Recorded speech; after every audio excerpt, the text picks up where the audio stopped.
Thai Prime Minister Srettha Thavisin unveiled his government's economic revival plan in a policy statement to Parliament. The blueprint aims to address what Mr. Srettha regards as his biggest challenge as the country's newly elected Prime Minister.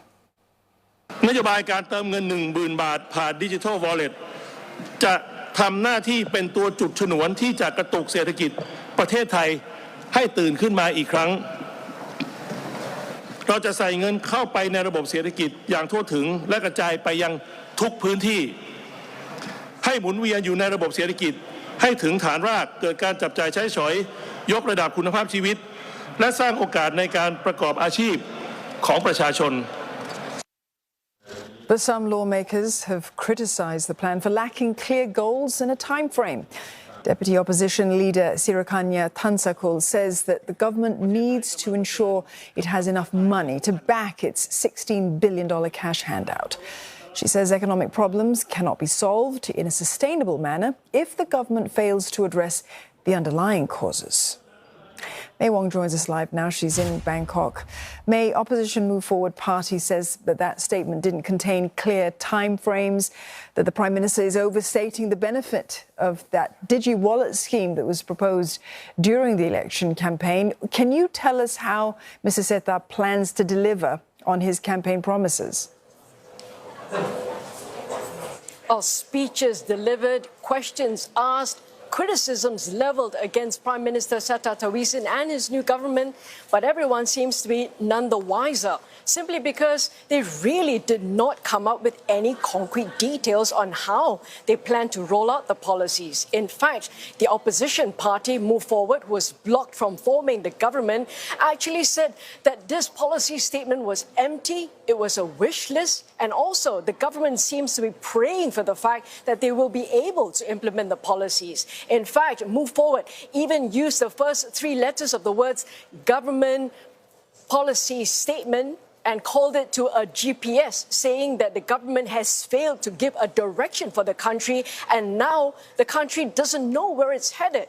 And so this is extremely concerning simply because they are saying that it does not shore up any confidence on how the government tends to run this country. Aside from criticizing the lack of deadlines, aside from criticizing the lack of timelines, and also for the lack of details on how to implement the policies, they've also bashed the government to say that you have failed in coming up or including policies that you have campaigned on. For example, not including the minimum wage policies that they strongly advocated for during the election campaigning.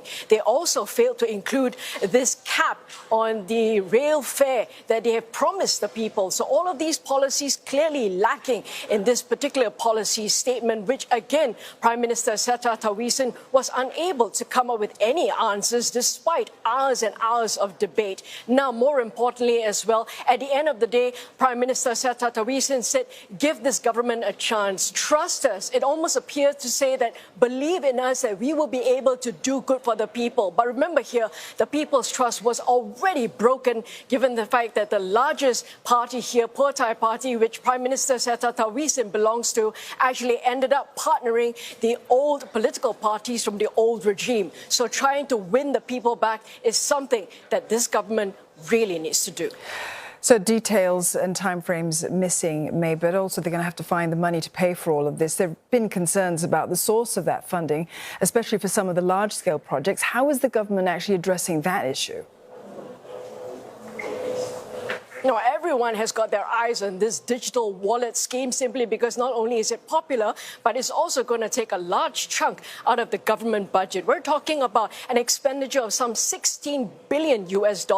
And remember here, a lot of people are questioning, and they're very valid questions, in terms of, are you going to end up taking money from one ministry to fund this particular project? Are other ministries going to be compromised because you feel that they are not as important as this particular economic policy? Or are you going to actually borrow the money? Are you actually going to take loans and plunge this country into further debt? Now, obviously, all of these will have to be answered very much later because people are going to keep their eyes on these policies, on this particular government, and it is going to be very difficult to try and convince the people otherwise. Now, remember here that this government says that they are working hard, they are trying to get their act together, give them some time, and they have actually said that we will find the money no matter how, because I actually asked the Deputy Prime Minister earlier, and he says by hook or by crook, they will find that money. We must be able to allocate the budget, no matter what no matter how difficult it would be, because government's policy only goes to the benefit of the people. So we will have to be able to locate the suitable budget for them.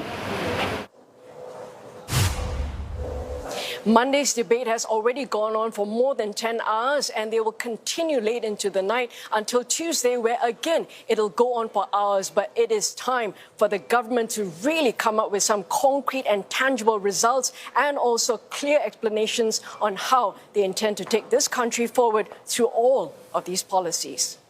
May, thank you for that. May Wong there reporting for us live from Bangkok.